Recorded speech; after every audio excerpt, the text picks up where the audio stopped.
장마와 폭우로 인해서 많은 피해를 입고 있습니다.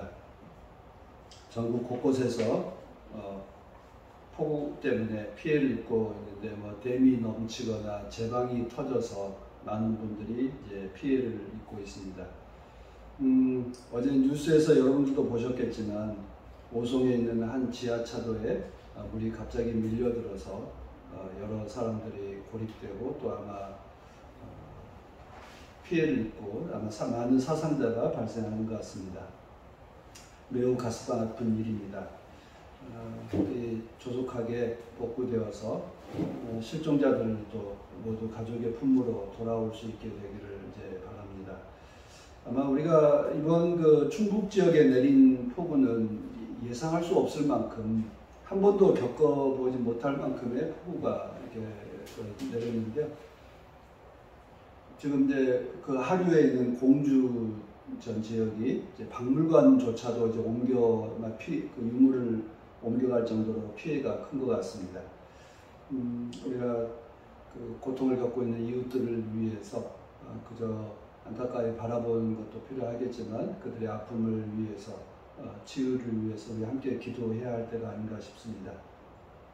그리고 무엇보다 이런 일들이 일어나고 있는 것은 우리가 하나님께서 만드신 창조 세계를 마구잡이로 다룬 그 결과 기후 위기가 닥쳐왔다라고 하는 점을 우리가 직시해야 합니다. 기후 위기로 인해서 기존에 갖고 있었던 일기예보의 모델이 전혀 적용되고 있지 않다라고 하는 점입니다. 완전히 새로운 이제 세상을 우리가 겪어야 되는데 아마 그 많은 이제 어려움을 겪겠죠. 그래서 이 어려움 속에서도 우리들이 지구 생태계를 지키기 위해서 무엇을 해야 할까, 우리의 변화를 위해서 무엇을 해야 될까에 대한 것도 거기까지 나아가야 되지 않겠나 생각합니다. 우리가 생태계를 비롯해서 우리 이웃들과 사회를 위해서 기도할 때 우리는 종종 무력감에 빠질 때도 있습니다. 도대체 변화는 보이지 않고 오히려 퇴보하고 있는 것은 아닐까에 대한 이 실망감과 그리고 안타까움이 우리들에게 밀려올 때가 있습니다. 그렇다고 해서 우리가 바라고 있는 것이 잘못된 것은 결코 아닙니다. 우리가 기도하고 있는 것이 잘못된 것도 아닙니다. 우리가 욕심을 부려서 한 것도 아니기 때문에 공공의 이익과 하나님의 선하신 뜻을 위해서 우리가 기도하고 있음에 대한 우리 자기 확신이 좀 필요한 것 같습니다. 그런데 사람들이 우리를 포함해서 사람들이 잘 안 풀리면 어떻게 하죠? 그건 잘못된 거야. 포기해. 가망 없어. 등등의 이런 그 속삭임이 우리 귀에 들려옵니다. 이건 모두 다 악마의 유혹입니다. 우리는 잘못되었다고 생각하면서도 잘못된 일에 순응할 수는 없지 않겠습니까? 잘못되었으면 잘못되었다라고 말하고 또 잘못된 일을 고치기 위해서 단 하나의 노력이라도 하는 것이 아마 먼저 깨달은 자들의 사명이 아닌가 싶습니다. 단지 일이 더디게 풀려가고 있다. 주님의 하신 일들이 조금 더뎌지고 있다. 그 더딘 과정에서 우리가 무엇을 할 것인가에 대한 것은 명확합니다. 일이 더뎌진다고 해서 포기할 것이 아니라 좀 여유를 갖는 그런 것들도 필요합니다. 그래서 우리 안에 품고 있는 그 꿈에 대해서 다시 한번 확인해보고 그리고 그 일에 대해서 어떻게 이루어갈까 과정과 시간과 이런 걸 다시 한번 확인할 필요가 있습니다. 오늘 읽은 창세기 본문은 에서와 야곱이 태어나서 성장할 때 이야기를 다루고 있습니다. 지난 주일 본문은 리브가가 이삭에게 이제 시집 오게 되는 결혼하게 되는 그 과정에 대해서 이야기를 했습니다만 한 주간 사이에 20년이라는 세월이 훌쩍 지나가 버렸습니다. 그래서 20년 동안 어떤 일이 있었는지 좀 잘 나타나지 않지만 21절에 보면 아이가 없어서 이삭이 기도하고 있다라고 하는 대목을 보면 아마 그동안 아이가 생기고 또 그리고 새로운 변화가 일어나기를 갈망했던 그 모습을 우리가 상상해 볼 수 있습니다. 그리고 마침내 주님께서 은혜를 베푸셔서 아이를 이제 임신하게 되었는데 아마 뭐 그 소식을 들었을 때는 모두 다 기뻐했을 것입니다. 근데 이제 우리 그 번역에 이제 쌍둥이를 배웠다, 그 태중에 쌍둥이가 있었다라고 번역을 했습니다만 그냥 아이들이 있었다라고 되어 있어요. 그러니까 그의 쌍둥이인지 하나인지는 그 어떤지 모르지만 복수로 아이들이 있었다라고 되어 있습니다. 그리고 보면 그 태중에 있는 아이를 위해서 아이 때문에 여러 가지 어려움을 겪고 있는 과정을 우리가 상상해 볼 수 있습니다.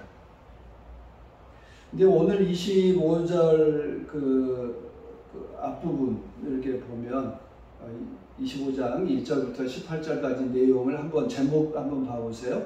아브라함의 아들들에 대한 이야기입니다. 아브라함의 아들은 이스마엘과 이삭을 기억하기 쉽습니다만 또 다른 아들들이 또 여러 명 있습니다. 그래서 그 아들들이 어떻게 퍼져나가고 살았는가, 그리고 이스마엘은 어떻게 자손을 번성했는가에 대한 이야기가 18절까지 있고 19절부터는 이삭의 족보에 대한 이야기다라고 이렇게 설명이 되어 있습니다. 아브라함은 몇 세까지 살았죠?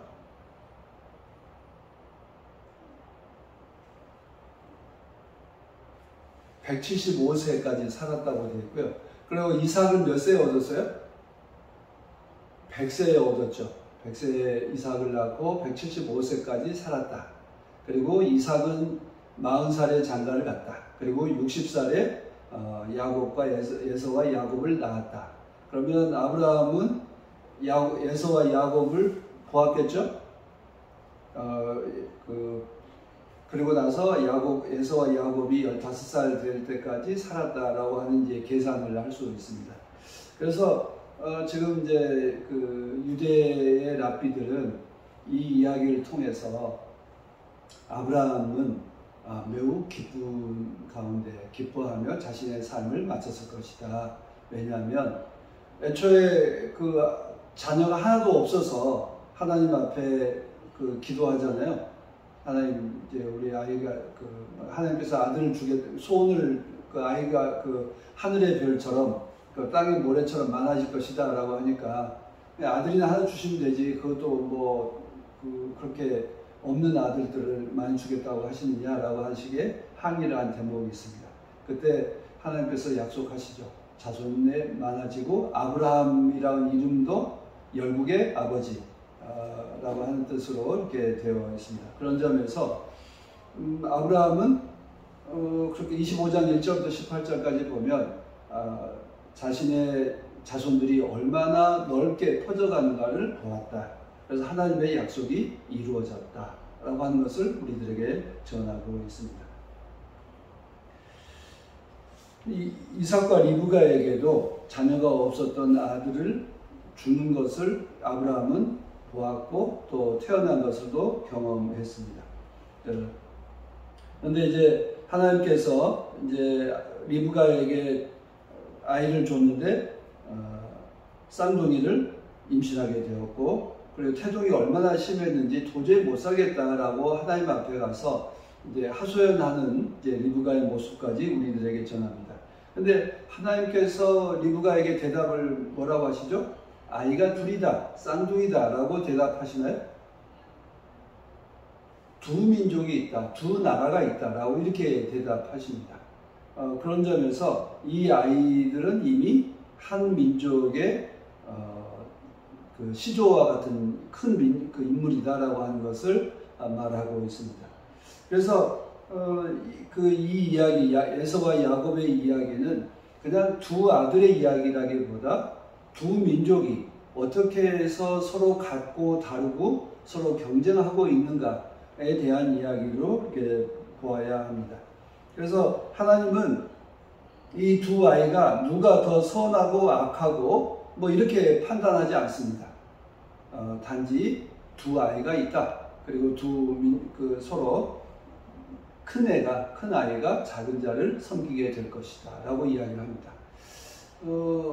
이 이야기는 지금까지 사람들이 갖고 있었던 인식을 바꾸라고 하는 거죠. 보통 우리는 장자가 우선이고 그리고 강한 자, 큰 자가 우선이다라고 생각합니다. 그러나 하나님께서 말씀하시는 세상은 큰 자가 작은 자를 섬기는 세상이 될 것이다. 큰 민족이 작은 민족을 섬기는 그런 자가 될 것이, 그런 세상이 될 것이다에 대한 이야기를 하고 있습니다.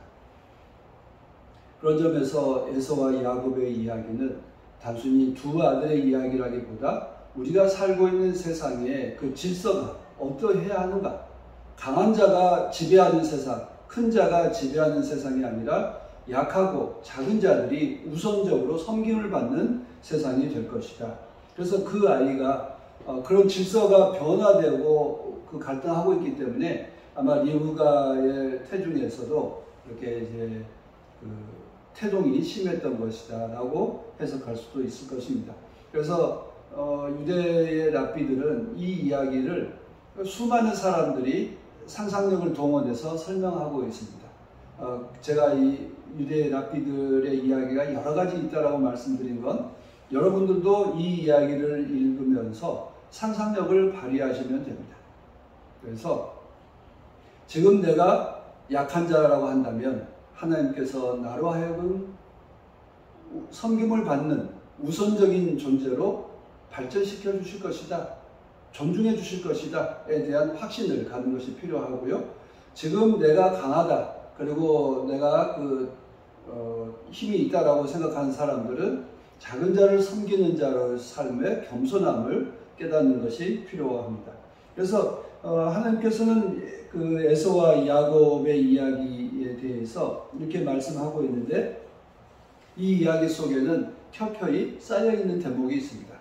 한 그 성서 우리 본문을 읽고 있지만 그 이야기가 하나의 큰 이야기로 만들어지기까지 오랜 세월이 걸렸고, 그리고 또 그것이 성경책에 기록되는 순간에도 오랜 세월이 걸렸습니다. 결국 창세기를 누가 적었을까요? 언제 적었을까요? 제가 말씀드렸습니다만 바빌론 포로기를 마친 이후에 약 BC 500년 이후경에 창세기로 기록을 하고 문서로 남기게 되었습니다. 그런 점에서 우리가 끝에 있는 장자권을 이렇게 가벼이 여겼다라고 하는 대목은 에서를 약간 폄하하는 의미를 담고 있습니다. 그건 이스라엘 야곱의 후손을 자처한 이스라엘 사람들이 에돔 사람과 에서의 후예들에 대해서 어느 정도 무시하려고 하는, 내지는 그들보다 자신들의 우월감을 강조하기 위해서 쓰여진 대목이라고 할 수 있습니다. 그런데 제가 이 말씀을 드리는 것도 성서를 있는 그대로라기보다 그 안에 행간과 그 글이 쓰여지고 있는 그 시대가 반영되어 있다고 하는 점을 감안해서 읽어본다면 이스라엘 야곱의 후손 이스라엘은 여전히 에돔보다 약자였습니다. 특히 에돔의 후예라고 하는 그 후손 중에 하나가 누구 기억나는 사람 있으세요? 헤롯이 있습니다. 예수님께 태어나셨을 때 헤롯이 그 유대를 지배하는 분봉왕이었습니다. 그래서 그만큼 이스라엘 사람들은 여전히 에돔에게 지배를 당하기도 하고 또 공격당하기도 했습니다. 그런 점에서 야곱의 이야기를 통해 하나님께서는 장자가 아닌 야곱에게 이삭의 그 계승자로 택해 주셨고, 그리고 그것은 에돔인 에서가 선택한 것이다. 그래서 우리는 여전히 하나님 앞에 소명받은 자로서의 자기 책임이 있다라고 하는 그 책임감을 또 이렇게 담아 놓았습니다. 우리가 이 에서가 하나님 앞에서 주어졌던 그 계승자 또 장자권에 대해서 가벼이 여겼던 이제 이유 중에 하나로 그 유대 랍비는 그 토라를 공부하기 싫어서, 장자는 그 가문의 그 지도자로서 공부해야 되고 제사장 역할을 해야 되고 하는 것이 싫어서 그 야곱에게 떠넘겼다. 이제 뭐 이렇게 이제 해석하는 사람도 있습니다. 그러니까 우리가 에서와 야곱의 이야기를 보면서 에서는 왜 장자권을 포기했을까? 단순히 붉은 죽과 빵 몇 개에 자기의 명예를 팔아버린 것에 대해서 가볍게 여긴 것에 대해서 질책하고 있는 대목이기도 합니다. 그런 점에서 우리가 삶을 살아가면서 소중한 진리의 말씀을 우리가 단돈 몇 푼에 팔아치우는 그런 일은 없어야 될 것이다. 그 중에 대표적인 인물이 에서가 있다면 또 하나는 신약시대에 누가 있죠? 가룟 유다가 있습니다. 은전 30냥에 예수님을 팔아넘기는 그런 모습을 하고 있습니다. 우리가 삶을 살아가면서 힘들고 어려운 일을 겪을 때 자신이 갖고 있었던 어떤 목표와 소명 이런 것을 값싼 물질로 바꿔먹는 이런 일들은 있어서는 안 될 것이다에 대한 이야기의 하나의 교훈적인 사례로 에서의 모습을 우리에게 전하고 있습니다. 우리는 그런 점에서 무엇이 실패했고 무엇이 성공한 것일까 되짚어 보게 됩니다. 에서는 만족해서 돌아갔습니다. 배가 불렀고 또 자기가 얻고자 하는 것을 얻었기 때문에 눈에 보이지 않는 장자권을 아주 가볍게 여기고 넘겨버렸습니다. 아마 그 말의 무게가 어떤 것인지 다 알지 못했을 것입니다. 그러나 분명히 그가 했던 그 약속, 그가 팔아치웠던 장자권, 그 명분 이런 것이 나중에는 그에게 후회할 일로 되돌아온다라고 하는 것을 보여줍니다. 그런데도 우리가 가지고 있는 하나님의 자녀로서의 그 특권과 또 진리를 따르고자 하는 우리들의 그 자부심을 돈 몇 푼에 팥죽과 빵 몇 개에 팔아치우는 그런 어리석은 일을 우리 스스로 하지 않아야 되겠다는 경종으로서 이 말씀을 듣게 되기를 바랍니다. 오늘 그런 점에서 우리가 무엇이 실패이고 성공일까? 또 실패했다라고 생각할 때에 우리는 정말 실패한 것일까에 대해서 되돌아보게 됩니다. 오늘 그 씨 뿌리는 사람의 비유를 오늘 읽어드렸습니다. 씨 뿌리는 사람의 비유는 우리가 자주 들어서 잘 알고 있습니다. 농부가 씨를 뿌렸습니다. 어디에 뿌렸죠? 하나는 길가에 뿌렸다. 도로 위에 뿌려졌다. 또 하나는 돌짝밭에 뿌려졌다. 세 번째는 가시덤불 위에 뿌려졌다. 그리고 네 번째는 옥토에 뿌려졌다에 대한 이야기를 1절에서부터 9절까지 하고 있습니다. 그런데 18절에 가면 어떻게 되죠? 마치 그 말씀을 듣고 길가에 있는 사람처럼 척박한 사람은 그 말씀의 씨앗을 빼앗기게 될 것이다. 두 번째는 돌짝밭 같은 사람은 품었지만 금방 없어져 버릴 것이다. 세 번째는 가시덤불 같은 사람은 결국 그것을 결국 꽃을 피우지 못하고 열매를 맺지 못하게 될 것이다. 네 번째는 아주 좋은 옥토와 같은 마음을 갖고 있는 사람은 풍성한 열매를 맺을 것이다에 대한 이야기를 했습니다. 1절부터 9절은 한 사람이 네 경우를 씨를 뿌렸을 때 네 경우에 대한 이야기를 한다면 18절 이하에서는 네 경우의 사람에 대한 이야기처럼 오해할 수가 있습니다. 이 이야기도 1절부터 9절까지가 주님께서 하신 말씀이고 18절에서부터 그 이하에 있는 말씀은 초대교회 교우들이 이 말씀을 듣고 이렇게 초기 초대교회 전도자들은 이렇게 전했을 것이다 라고 이렇게 성서학자들은 추측을 하고 있습니다. 애초의 이야기는 1절부터 9절까지입니다. 핵심이 뭐겠습니까? 씨를 뿌려서 앞에 세 가지 경우는 실패한 경우죠. 돌짝밭, 길가에 뿌리고 돌짝밭에 뿌리고 가시덤불에 뿌려서 열매를 맺지 못했습니다. 그런데 네 번째 씨앗이 훨씬 100배, 60배, 30배의 결실을 맺게 되었다라고 하는 이야기입니다. 여러분, 길가에는 씨앗이 몇 개나 뿌려졌을까요? 농부가 뿌릴 때 돌짝밭이 그 길가인 줄 알고서도 거기에 뿌렸을까요? 농부가 씨를 소중히 여긴다면, 길가라고 안다면 일부러 뿌리지는 않았을 겁니다. 뿌리다 보니까 거기에 떨어졌겠죠. 그리고 돌짝밭에도 일부러 뿌리지는 않았을 것입니다. 일부가 떨어졌을 겁니다. 그리고 가시덤불에 떨어졌다고 하는 것도 역시 일부러 가서 뿌리지는 않았을 것입니다. 거기에 떨어진 거죠. 그러면 생각해 보세요. 이 농부가 뿌린 씨앗 중에 실수로 떨어진 그 길가와 돌짝밭과 가시덤불에는 몇 개의 씨앗이 떨어졌겠습니까? 그리고 대다수의 씨앗은 어디에 뿌려졌겠습니까? 근데 이 당연한 이야기를 주님께서 왜 하셨을까요? 그것은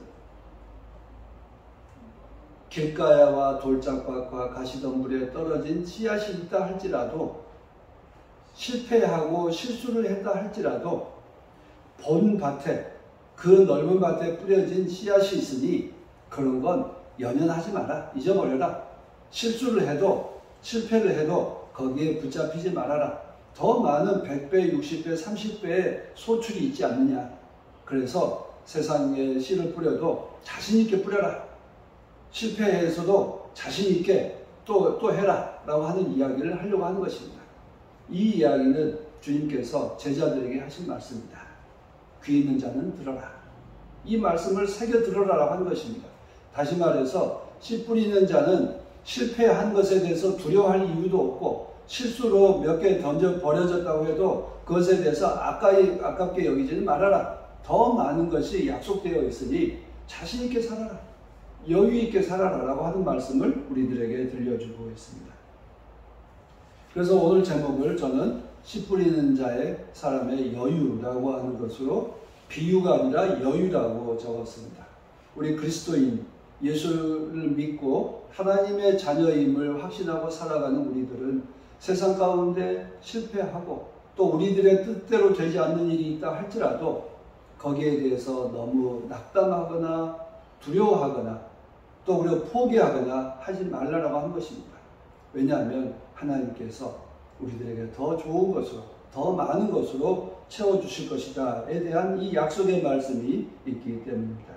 오늘 우리 지금 장마철에 홍수 나고 태풍이 불었습니다. 그래서 논밭이 물에 잠겼습니다. 논밭에 그 물에 잠긴 그 논에 물이 빠지면 농부들은 어떻게 할까요? 포기할까요? 아마 그 땅의 주인 농부들은 아마 물이 빠지기를 기다리고 있다가 나가서 쓰러진 벼들을 다시 붙잡아 세우고 또 흙탕물에 젖어 있는 그 벼 위에다가 맑은 물을 뿌려서 흙탕물을 씻어줄 것입니다. 왜 그럴까요? 그렇게 하면 또 거기에서 결실을 맺고 가을에 풍성한 열매를 맺을 수 있다라고 하는 것을 알고 있기 때문입니다. 우리도 하나님께서 우리에게 약속하신 이 약속의 말씀을 잘 알고 있습니다. 그런 점에서 오늘 씨 뿌리는 사람의 그 이 여유는 결코 홍수가 와오고 바람이 불고 그리고 가뭄이 와도 포기하지 않는 그 농부의 심정을 안고 살라고 한 것입니다. 저는 지난주에 우리 그 때제 기도회 할 때 지금 우리가 세상에 겪고 있는 고통을 볼 때마다 너무 가슴이 아프고요. 또 이 일들이 쉽게 풀리지 않은 것에 대해서 매우 슬퍼졌습니다. 그러나 아마 이 말씀은 가장 먼저 저에게 주신 큰 위로였습니다. 하나님께서는 우리들에게 지금 눈에 보이는 것 그 너머에 100배, 60배, 30배의 열매를 맺어주실 것이다에 대한 그 약속의 말씀을 우리들에게 들려주고 있습니다. 바울 사도는 자신의 삶을 성찰하면서 왜 자기가 자기의 뜻대로 살지 못하는가 하는 것을 우리들에게 들려줍니다. 7장 25절에는 우리는 주 예수 그리스도를 통하여 나를 건져주신 하나님께 감사드립니다. 그러나 나 자신은 마음으로는 하나님의 법을 섬기고 육신으로는 죄의 법을 섬기고 있습니다. 이것이 우리들의 현실입니다. 우리는 하나님의 자녀답게 살고 싶고 우리는 마음으로는 정말 자유롭고 평화롭고 그리고 여유로운 삶을 살기를 원합니다. 그러나 뜻대로 됩니까? 잘 되지 않습니다. 그런데 바울 사도는 그것을 포기하지 않으면 하나님께서 우리가 그 생각을 품고 살아가면 하나님께서 성령께서 우리를 인도해 주실 것이다. 라고 하는 그 약속의 말씀을 바울사도는 우리들에게 하고 있습니다. 그리스도의 영이 우리를 살릴 것이다. 우리는 실패하지만 하나님께서 우리를 살려주실 것이다. 성령의 법이 우리를 살려주실 것이다. 라고 하는 이 약속을 우리에게 하고 있습니다. 우리 개개인의 삶을 보거나 사회를 돌아보면 그렇습니다. 잘 안 될 것 같습니다. 그리고 언제 이 암담함이 끝날지 알지 못하겠습니다. 보이지 않습니다. 그러나 하나님께서는 실패한 것처럼 보이고 끝이 보이지 않는 것 같지만 밤이 되고 아침이 되니 또 다른 날이 밝아졌다라고 말씀하십니다. 하나님께서 우리에게 기쁨의 날이 올 것이다라고 확신을 줍니다. 오늘 우리들의 그 삶을 실망하더라도 내일이 있고 또 하나님이 계시고 하나님께서 우리에게 더 풍성한 열매를 맺어주실 것이라고 하는 것을 믿고 담대하게 살아갈 수 있는 우리 모두가 되기를 바랍니다. 우리는 결코 실패한 것이 아닙니다. 하나님께서도 실패하신 것이 아닙니다. 하나님께서는 십자가에 죽임당한 예수를 다시 살리심으로 하나님께서는 새로운 역사를 만들어 가셔서 우리들에게 희망을 주셨습니다. 지금 우리들에게 암담해 보인다 할지라도 하나님께서 우리에게 무덤에서 부활시킨 것처럼 오늘 우리들에게도 부활의 기쁨을 주시리라고 믿습니다. 하나님께서 믿는 사람들에게 진리의 말씀을 맡겨주셨고 그리고 그 진리의 말씀을 소홀히 여기지 않는다면 빵과 팥죽과 바꿔 먹지만 않는다면 하나님께서 더 큰 은혜로 채워주실 것입니다. 여유있게 담대하게 살아가는 우리 모두가 되기를 빕니다. 함께 기도합시다.